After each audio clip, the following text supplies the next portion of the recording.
దేశంలో అన్నిటికంటే పెద్ద జాతర ఏందంటే మనోళ్ళకు తెలిసింది మేడారం జాతరనే. కానీ అంతకు మించిన జాతర, అంతకంటే పెద్దగా అయ్యే జాతర ఇంకోటి ఉన్నది. అదే మహాకుంభమేళ.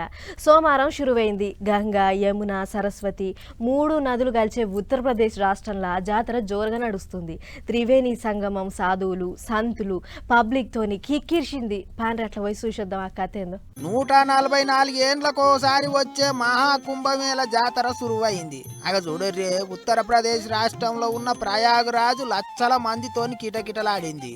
పొద్దుగాల బొక్కలు కొరికే సలిల కూడా గజగజ వణికితమాయ గాని గంగల మునిగిండ్రు. గంగా, యమున, సరస్వతి మూడు నదులు కలిసేకి సంగమానికి ఒక్క మన దేశం పబ్లిక్కే కాదు, దేశాల నుంచి లక్షల మంది వస్తున్నారు. సోమవారం పొద్దుగాల 7:30 లోపే 35 లక్షల మంది పుణ్యదానాలు చేసిండ్రంటే చిన్న ముచ్చట కాదు పోయినరే.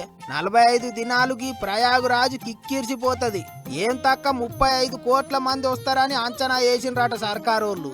ఎక్కడ ఎవ్వలకేం ముష్కిలు కాకుండా అన్ని తీర్ల బందోబస్తు చేస్తున్నారు పోలీసోళ్ళు. ఇక మహాకుంభమేళలో 6 స్నానాలు చేస్తారట. తొలుత రాజ స్నానం సోమవారం నాడు ఒడిచింది.